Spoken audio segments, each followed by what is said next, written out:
Olá, tudo bem com você?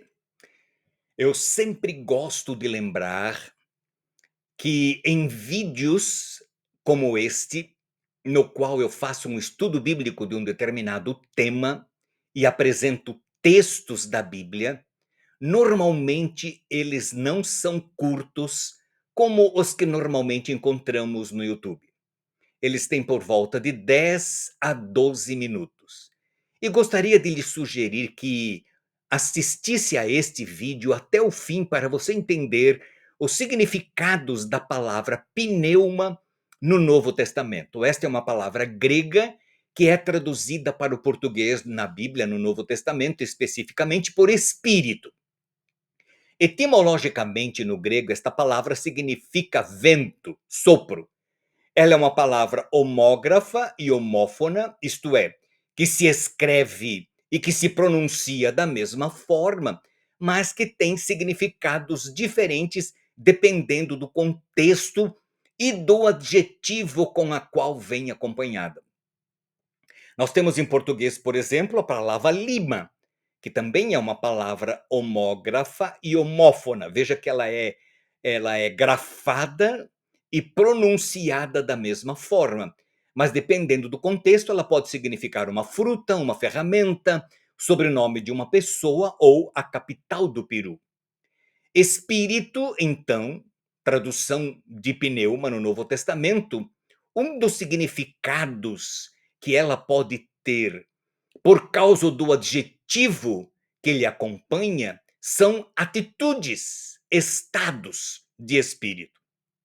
Veja Romanos 8,15. Porque vocês não receberam o espírito de escravidão para viverem outra vez atemorizados, mas receberam o espírito de adoção, por meio do qual clamamos, Abba Pai. Espírito de escravidão, de temor, de medo, de alguém que normalmente é escravizada por outra pessoa, mas espírito de alegria, de regozijo, por ter sido adotado por Deus. Então a palavra pneuma aqui exemplifica que ela, dependendo do adjetivo que acompanha, ela tem o significado de atitude, de estado. Veja em 1 Coríntios 4,21, o que vocês preferem, que eu vá até aí com um chicote ou com amor de espírito de mansidão? Em 2 Timóteo 1,7, porque Deus não nos deu espírito de covardia, mas de poder, de amor e de moderação. Observem uma atitude, um estado, uma situação, que pode ser de brandura, certo? Ou de covardia, ou de alegria. Neste caso aqui em 1 João 4,6, observem, aparece a expressão espírito da verdade e espírito do erro, contrastando a verdade com o erro.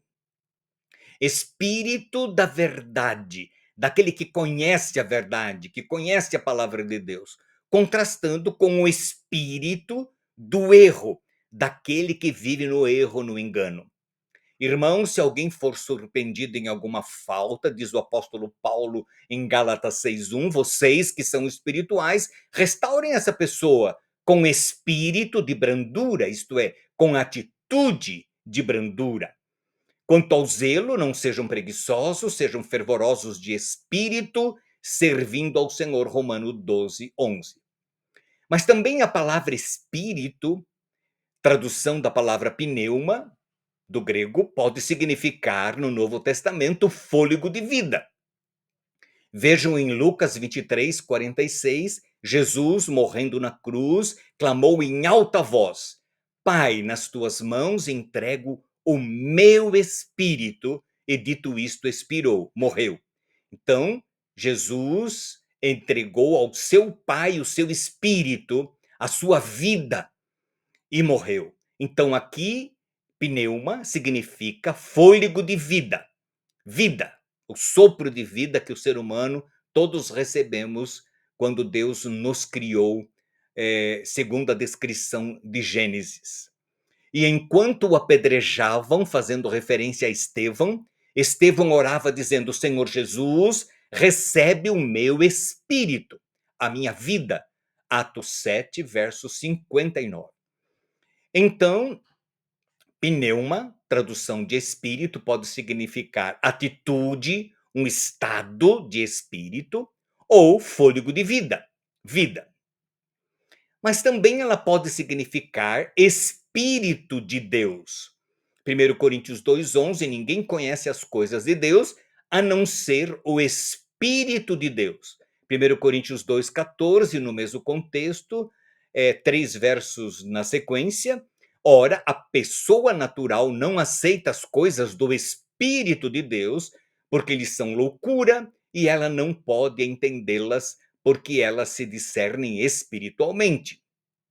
Espírito de Deus é um dos adjetivos que a Bíblia dá para o Espírito Santo, chamando-o de Espírito de Deus.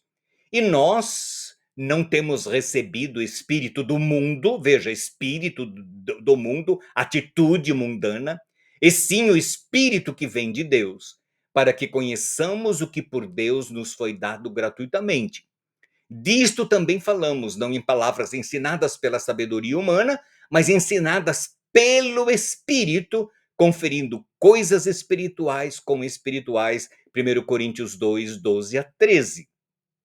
O Espírito de Deus ou o Espírito Santo também às vezes aparece em determinados contextos sendo chamado apenas de Espírito. E aí é o contexto que vai nos dizer a que Espírito está fazendo referência. Observem que a palavra pneuma no Novo Testamento, traduzida por Espírito, normalmente vem acompanhado de um adjetivo, fazendo com que a palavra tenha o significado de uma atitude, de um estado ou fôlego de vida, e mesmo Espírito de Deus.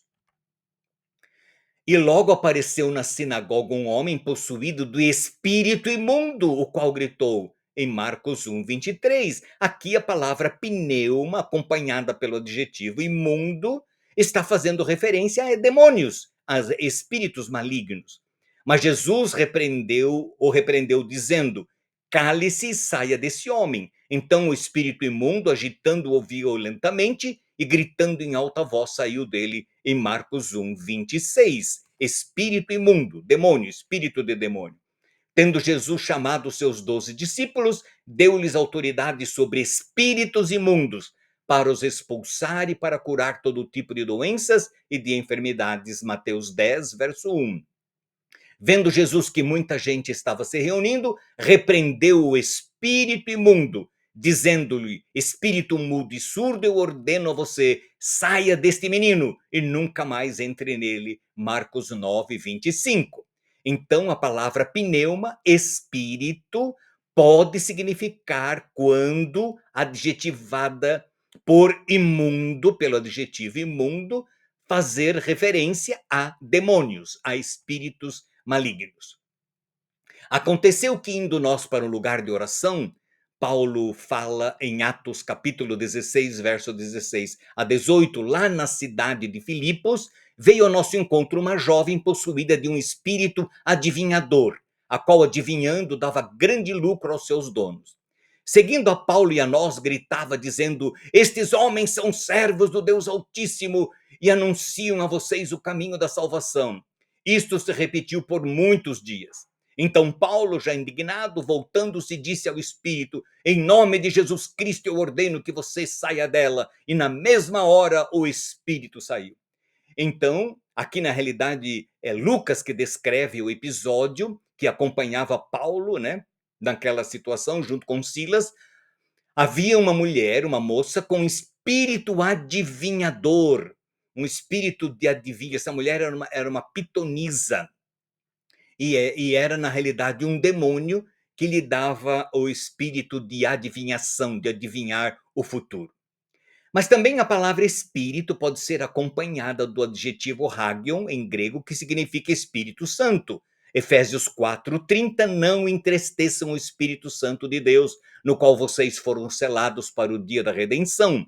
1 Pedro 1,12, foram anunciadas a vocês por aqueles que pelo Espírito Santo enviado do céu lhes pregaram o evangelho. Da mesma maneira também o Espírito, aqui não aparece o adjetivo santo, ajuda em nossa fraqueza, porque não sabemos orar como convém, mas o próprio Espírito intercede por nós com gemidos inexprimíveis, em Romanos 8:26.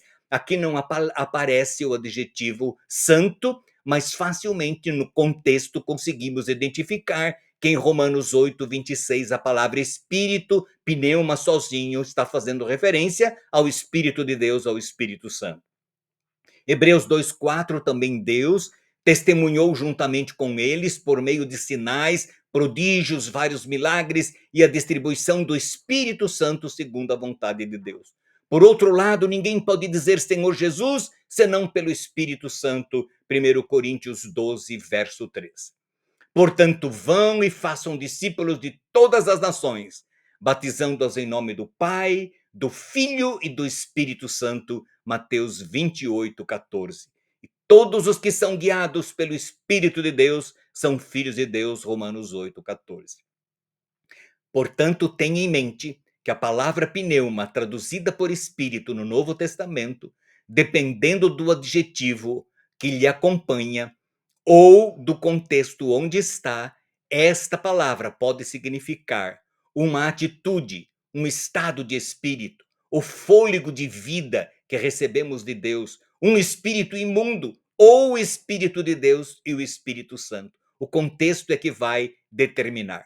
Por isso devemos analisar o contexto para saber de que espírito a palavra de Deus em realidade está fazendo referência. Isto é muito importante, porque quem não conhece esse detalhe, ao ler Espírito, acha que já é o Espírito de Deus, o Espírito Santo.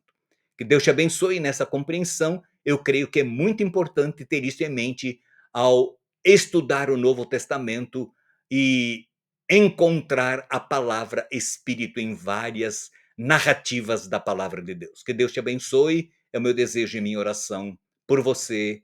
Amém.